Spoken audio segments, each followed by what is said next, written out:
मुगालिया में happy date school विगत 25 वर्षों से क्षेत्र में शिक्षा को लेकर सक्रिय है। हैप्पी डेट स्कूल के संचालक जितेंद्र सिंह ने बताया कि 1999 में उनके द्वारा स्कूल को शुरुआत की गई थी। उस समय इस क्षेत्र में शिक्षा को लेकर ज्यादा व्यवस्था नहीं थी। वह शिक्षा के क्षेत्र में समाज सेवा के जरिए कार्य करते हैं एवं अनेक निम्न वर्ग के छात्र भी शिक्षा ग्रहण कर रहे हैं।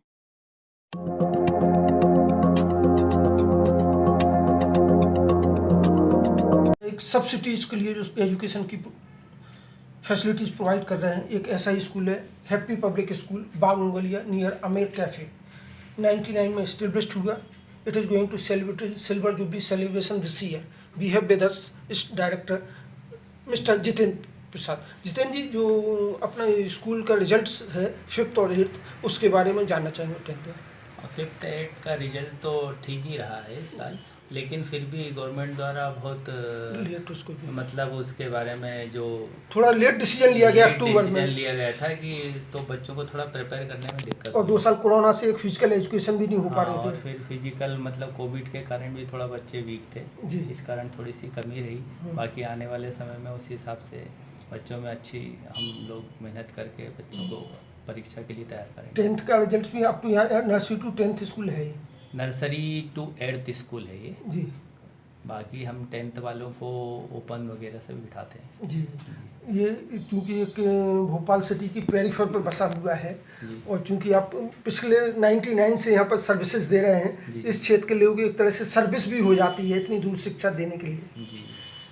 शुरुआत में कैसा विजन रहा था जब आपने स्टेब्लिश किया? शुरुआत में तो बहुत मुश्किल था। यहाँ पे उतना डेवलप कॉलोनी भी नहीं थी और एजुकेशन के क्षेत्र में पिछड़ा हुआ क्षेत्र था। 1-2 ही स्कूल थे, लेकिन अब तो बहुत सारे स्कूल आ गए। एमपी बोर्ड के, सीबीएसई के बोर्ड के भी स्कूल आ गए, तो कंपटीशन भी बहुत टफ हो गया। लेकिन फिर भी हम लोग अपने प्रयास कर रहे हैं कि बच्चों को अच्छी एजुकेशन दें।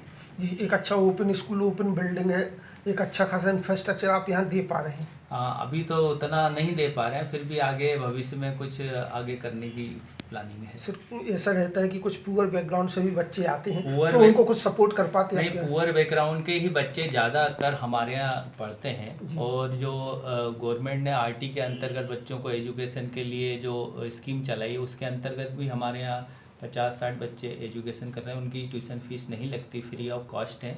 और बाकी जो पुअर एजुकेशन के भी बच्चे आते हैं उनके लिए भी हम फीस में बहुत सारी कमी करते हैं, उनको पढ़ाते हैं। एक्स्ट्रा क्लास एक तरह का देखा जाए कि शिक्षा के जरिए एक अपने सोशल रिस्पॉन्सिबिलिटी, सामाजिक दायित्व का निभाना कर पाते हैं। ये समझ लीजिए कि एक तरह से सोशल वर्क ही कर रहे हैं, बहुत ज़्यादा हमारी कमाई नहीं है इसमें। जी, लेकिन एक आत्मसंतुष्टि का भाव होगा समाज को कुछ देने का। नहीं, समाज को हम ये है कि हमारे यहाँ जो बच्चे आ रहे हैं उनको हम ये सोचते हैं कि बहुत अच्छा एजुकेशन दें, वो आगे बढ़ें, आगे जाएं, भविष्य में अच्छा करें, नौकरी में जाएं या बिजनेस में जाएं, जो भी करें हमारी तरफ से उनके लिए गुड विश है।